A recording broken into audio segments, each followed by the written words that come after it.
स्कूलों की स्थिति को आपको बताते हैं जो आरटीआई के 5418 स्कूल का भवन नहीं है, 826 किराए पे हैं, 54% चार दीवारी नहीं है, 3% में एक शौचालय है, 1 अरब 90 करोड़ खर्च हो चुके हैं, लेकिन कोई प्लेग्राउंड नहीं है। जहां प्राइवेट की बात करें तो प्राइवेट में कहता है कि पोशाक प्लेग्राउंड अगर कैंपस में बेचा गया तो उनका रजिस्ट्रेशन खत्म हो जाएगा। यही नहीं, अभी की पटना की ही बात कर लें तो 475 स्कूल जर्जर हालत में। ये सब आरटीआई का आंकड़ा है, हम बता नहीं रहे हैं। और दूसरी बात, जो हम शिक्षकों की बात करते हैं, बहुत अच्छी है कि क्वालिफाइड शिक्षक जो है वो पढ़ा रहे हैं, लेकिन शिक्षकों में ही विश्वास की कमी है, क्योंकि उनके बच्चे सब प्राइवेट में पढ़ते हैं। आंकड़ों में वो प्राइवेट स्कूल में अपने बच्चों को छोड़ के आते हैं, तब वो बच्चों को तब वो पढ़ाने जाते हैं उस स्कूल में। तो जब इन बच्चों को वो नौकरी करने के लिए तो लालायत हैं सरकारी में, लेकिन बच्चे भेज रहे हैं प्राइवेट में। ये कब तक चलेगा? 75 साल से भी ज़्यादा हो गया। ये कब तक उनमें जागृति आएगी?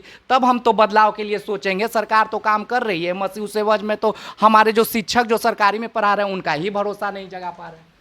अब देखिए, उसमें एक बात कहना है कि पहले के मुकाबले जो पहले क्या थे कि सारे स्कूल में सारे टीचर्स कमी थी, तो उनको था कि भाई हमारे बच्चे वहाँ पर जाएंगे तो पता नहीं कितना पढ़ेंगे नहीं पढ़ेंगे, लेकिन ऐसा नहीं है। उनके सोच में थोड़ा सा चेंजिंग लाना होगा और उनके अवेयरनेस प्रोग्राम में चेंजिंग लाना होगा। देखिए, आज के डेट में स्थिति जो है, सारे स्कूलों में बच्चों को पढ़ाया जा रहा है। आज टॉप 10 की बात करें, बिहार में जो टॉप रैंकिंग आया है, टॉप 10 में कौन बच्चे आए हैं और किन स्कूलों से आए हैं, वो तो ओपन होता है ना।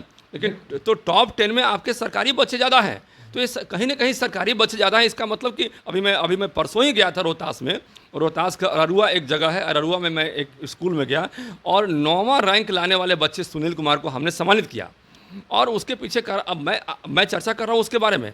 उसको आप देखिएगा, उस स्कूल की हालत देखिएगा तो आपको ये लग नहीं सकता है कि यहाँ से बच्चे टॉप कर सकते हैं। एक साधारण परिवार का, उसके पिताजी भी आए थे, उसके पूरे परिवार के लोग आए थे, बिल्कुल गरीब परिवार का बेटा, बिल्कुल साधारण परिवार का बेटा, और वहाँ के शिक्षक ने उसको पढ़ा के बिहार में टॉप करवा दिया। वहाँ के राजेंद्र गुप्ता जी वहाँ प्रिंसिपल हैं, उन्होंने बिहार में उसको टॉप करवाया। तो कहीं ना कहीं व्यवस्था में शिक्षकों का बड़ा रोल है और उन शिक्षकों में अब जागृति ज़्यादा आ रही है। पहले था कि भाई सारे टीचर्स नहीं है तो वो हमारे बच्चे कैसे पढ़ेंगे। उनको लगता था कि हमारे पास पैसे हैं तो हम अच्छे स्कूलों में पढ़ाएं, लेकिन स्थिति ऐसी नहीं है, स्थिति उलट है।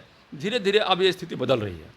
अभी भी आप देखेंगे सरकारी स्कूल पे जिनको उनको सैलरी मिलते काफ़ी अच्छा, लेकिन उनका प्रॉब्लमों का भरमार रहता है। सिर्फ सैलरी की बात होती है। जहाँ तक आप पढ़ाने जाइएगा आंकड़ों पे, जब हम लोग विजिट करते हैं तो अधिकतर में आप देखिएगा शिक्षक सिर्फ इस बात को चर्चा करते हैं कि हम टाइम पे स्कूल नहीं जा पाते हैं तो हमें सैलरी इतनी कम मिल रही है। पढ़ाई के एवज में सारी कुछ उनको बातियाँ और परेशानियाँ होती हैं, जबकि आप सोच लीजिए सैलरी उनका कितना मिलता है। और जहाँ तक प्राइवेट की स्कूल बात होती है, उनकी सैलरी कम भी होती है, लेकिन फिर भी उनको ही लगता है कि बार बार यहीं पे सब कुछ है। तो आखिर इनको कब तक दूरी किया जाएगा? और यही नहीं, वही शिक्षक बार बार नेता के रूप में उभरने का सिर्फ प्रयास कर रहे हैं। ज़्यादातर आप देखिएगा तो वहाँ पे पढ़ाई से ज़्यादा नेतागिरी ही शुरू कर देते हैं जितने भी ये लोग आ रहे हैं। तो उस परिवेश में आप कैसे देखते हैं?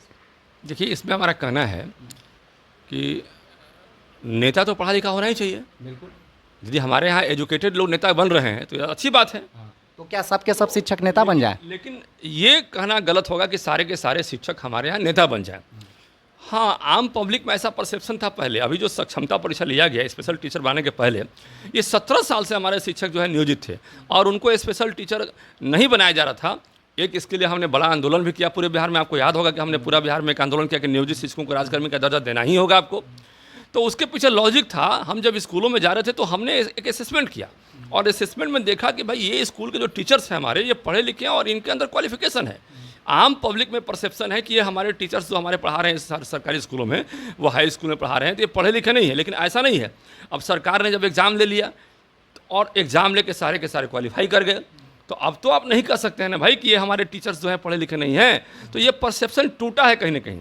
ये परसेप्शन जो सरकारी का दर्जा उनको मिलने की जो बात आई और उसमें जो एग्ज़ाम लिया गया, तो ये परसेप्शन टूटा है। हाँ, निश्चित रूप से जो अटेंडेंस की व्यवस्था थी पहले, अटेंडेंस पर आम पब्लिक का था भाई कि अटेंडेंस वो बना के चले जाते हैं या कम बनाते हैं या आके चले जाते हैं।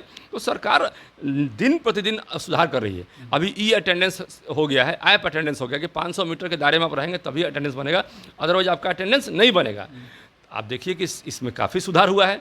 तो ग्रामीण क्षेत्रों में जो हम तो खुद भी गए थे, ग्रामीण क्षेत्रों में कई जगह ऐसे टीचर्स मिले जो कि अपना अटेंडेंस बना के घर चले जाते थे। ये लेकिन ऐसे शिक्षकों की संख्या कम थी। लेकिन जमात में जो है, पब्लिक में ऐसे शिक्षकों के बारे में परसेप्शन फैलाया जा रहा था कि 90% ऐसे ही लोग हैं। ऐसा नहीं था, ये 5% लोग हो सकते हैं, 10% लोग हो सकते हैं, लेकिन जब परसेप्शन बन जाता है ना तो आम पब्लिक सोचती है कि हमारे यहाँ पढ़ाई नहीं होती है। ऐसी बात नहीं है। चलिए, ये तो सरकारी स्कूल की बात हुई। अब हम थोड़ी प्राइवेट में मांग कर लें। प्राइवेट में बता दिया जाए, आरटी के तहत ऑलरेडी ये जो बना हुआ था हमारा 2009 में कि 25% का एडमिशन होगा। आपको बता दें सर, ये एक जांच का विषय होगा कि जब कोई जांच का विषय होगा तो आप उखड़ के आएगा कि ये कहीं घोटालों का चीज़ तो नहीं, क्योंकि आरटी के तहत आपको बता दें पहले भी इसमें पूरी तरह से नहीं लिया गया, और अभी के प्रदेश में भी ज्ञानदीप पोर्टल जो रजिस्टर्ड किया गया उसमें भी फुलफिल नहीं कर पा रहा है। तो ये आखिर ये आरटी क्यों बना और क्यों नहीं पूरा कर पा रहे हैं स्कूल आरटी के तहत बच्चों का? देखिए, अभी तक हम लोग का फोकस आरटी की तरफ उतना नहीं था, इसके कारण हम लोगों ने उतना ध्यान नहीं दिया। हम लोग जितने भी शिक्षक थे तो स्कूल पे इंफ्रास्ट्रक्चर के लिए लड़ रहे थे, स्कूल में व्यवस्थाओं के लड़ रहे थे, स्कूल में बच्चियों के लिए शौचालय हो, स्कूल में हमारे बच्चियों के लिए वेंडिंग मशीन हो। तो वहाँ पर आरटी में हम लोगों ने फोकस कम किया। हालांकि हम लोग को ये लग रहा था कि आरटी जितना भी है वो अच्छे तरीके से चल रहा है। वहाँ पर जितने भी प्राइवेट स्कूल हैं आरटी का पालन कर रहे हैं और वहाँ बच्चे को जो 25% लेना है वो ले रहे हैं। लेकिन कई जगह से शिकायतें मिली हैं, तो अब इस पर भी हम लोग जांच पड़ताल शुरू कर दिए हैं और इस पर एक बड़ी कार्रवाई भी हम लोग करेंगे आने वाले समय में, यदि गलती पाया जाएगा तो। सर, गलती पाने की बात कर रहे हैं, इसी प्रदेश में आपको बात कर रहे हैं, जब भी डीओ आपको कई घोटाले में पकड़े जा रहे हैं वो तो बेंच कुर्सी बेचने में पड़ रहे हैं, और कई पे तो आपके जांच चल रहे हैं और सत्ताधारी लोग भी उनवे केस करने के ऊपर पड़े हैं। तो आखिर ऐसे डीओ जिनको सिस्टम बदलने का मिला हुआ है वही सिस्टम में लिप्त हो जा रहे हैं, भ्रष्टाचार के सिस्टम में, तो कैसे बदलाव संभव है? देखिए, हमारे कई डीओ जो है, हमारे बीच के कई डीओ सस्पेंड भी हुए हैं, उन पर कार्रवाई भी हुई, उन पर एफआईआर भी हुआ है। तो कहीं ना कहीं जब हम लोग के पास मामला संज्ञान में आता है, उसके कारण दिए जाते हैं और उसका ऑथेंटिक कारण हम लोग को प्रमाण के रूप में दिया जाता है, तो हम लोग कार्रवाई की बात करते हैं और वहाँ कार्रवाई भी होती है। लेकिन केवल कई जगह ऐसा होता है कि ये घोटाला हो रहा है लेकिन उस पर कोई तथ्य हम लोग को नहीं मिलता है, तो तथ्यहीन चीज़ों पर हम लोग कार्रवाई नहीं कर पाते हैं। तथ्य पाई जाएगी और तथ्य के साथ प्रमाणित किया जाएगा तो वहाँ पर हम लोग कार्रवाई की ओर चलेंगे और निश्चित रूप से वहाँ कार्रवाई होगी। सर, ये अभी जो आपके सरकार में बनी है, जैसे कि आप लोगों ने समरसेबुल लगवाया, उसके बाद आप लोगों ने डेस्क और बेंच किया, डेस्क और बेंच, ये तो जांच का विषय है ना। जब 2-2 डीओ 3-3 डीओ संलिप्त हो जा रहे हैं तो ये तो पूरा जांच का विषय बन जाता है। कौन जांच करेगा? और जांच नहीं करेगा तब तक तथ्य ही नहीं रहेगा। तो जब 2 डीओ इसमें पड़ जा रहे हैं तो स्वाभाविक है जाँच करिए, तो अधिकतर डीओ 80% पकड़े जाएंगे इसमें। निश्चित रूप से ये मामला जो है बीच में आया था, अब हम लोग इस पर भी जांच करने की प्रक्रिया शुरू करेंगे। अभी तो हम लोग ट्रांसफ़र पोस्टिंग में उलझे हुए थे, इसलिए उसको महत्वपूर्ण समझ के, जो कि बहुत सारे हमारी बहनें जो है गंभीर जैसे कैंसर टाइप की बीमारी से पीड़ित थी, उनका ट्रांसफ़र करवाना बहुत ज़रूरी था। बहुत सारी हमारी बहनें जो थी कि शादी के बाद अपने घर गए ही नहीं वहाँ पे, तो मायके से उनकी दूरी बढ़ रही थी, तो इस पर हम लोगों ने काम किया। दिव्यांग हमारे भाई बहन तो उस पर काम किया। तो इन चीज़ों पर हम लोगों ने काफ़ी काम किया। अब इसके बाद हम लोग का अगला स्टेप होगा कि हम लोग आरटी पे काम करेंगे और आरटी में जो खुलासा किया गया है या उसमें जो गलतियां पाई जाएंगी उस पर हम लोग कार्रवाई भी करेंगे, उसको सुधारने का भी काम करेंगे। क्या मैं आपको कोई प्रूफ के साथ अगर हम डॉक्यूमेंट पढ़े तो कितनी जल्दी कार्रवाई का हम अपेक्षा कर सकते हैं आपको? बिल्कुल कर सकते हैं। यदि हमारे पास प्रमाण में आप दीजिएगा कि यहाँ पर गलतियाँ हुई है, उस पर कार्रवाई के लिए हम तुरंत अनुशंसा करेंगे और निश्चित रूप से वहाँ कार्रवाई होगी भी। मैं मूलतः आरटीआई एक्टिविस्ट राकेश राय हूँ। न जाने मैंने कितने आरटीआई मारे होंगे, सैकड़ों। अभी तो मैंने कुछ की पहल की है, बात अभी शुरुआत हुई है। आज पहली इंटरव्यू जीवन जी से हुई है। कई तथ्यों को रख दूंगा मैं, सरकारी से लेके प्राइवेट तक। बदलना होगा हमें उस सोच को जो सरकारी स्कूल में मान के बैठे हैं कि खिचड़ी खाने सिर्फ जा रहे हैं।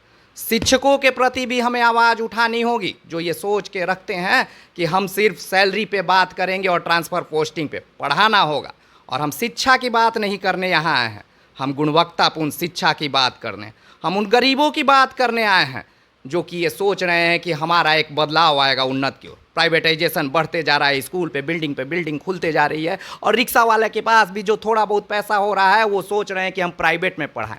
आखिर ये सोच में बदलाव आएगी कैसे? इसके लिए सबको सोचना होगा, चाहे वो सांसद हो, चाहे वो विधायक हो, चाहे वो आम नागरिक हो। अगर मिलजुल के हम प्रयास नहीं करेंगे तो हमारा भविष्य नहीं बदलने वाला है। हमारा समाज का भविष्य नहीं बदलेगा, हमारे बिहार का भविष्य नहीं बदलेगा, और बिहार का भविष्य नहीं बदलेगा तो देश का भविष्य नहीं बदलेगा। मतलब कि उन्नति की राह आपकी उन्नति में पूरा देश की उन्नति है, तो सजग हो के आप अपनी उन्नति के लिए हर स्कूल में जाइए, ये देखने के लिए नहीं कि वहाँ खिचड़ी मिल रहा है कि नहीं, इस देखने के लिए जाइए कि वहाँ पढ़ाई हो रहा है कि नहीं। हम थोड़े से कड़वे बात जरूर करेंगे, लेकिन हम बदलाव की बात के लिए करेंगे। अगर बदलाव हुई तो हमें भी तसल्ली मिलेगी, क्योंकि हमने एक आम नागरिक होते हुए भी इस बदलाव की नींव तो रखा, और ये सोच को अगर विहद कर दिया जाए तो बिहार बदल जाएगा। बिहार बदला जाएगा तो स्वाभाविक है कि देश बदल जाएगा। बहुत बहुत धन्यवाद देते हैं कि जीवन जी ने अपनी बेबाकी से इस बात को रखा, और पुनः हम आशा करते हैं कि आगे भी ऐसी चर्चाएँ होती रहेंगी। निश्चित रूप से इस तरह की चर्चाएँ जब भी करेंगे हम लोग तो पॉजिटिव इसका रिजल्ट भी निकलेगा। चलिए, बहुत बहुत धन्यवाद सर।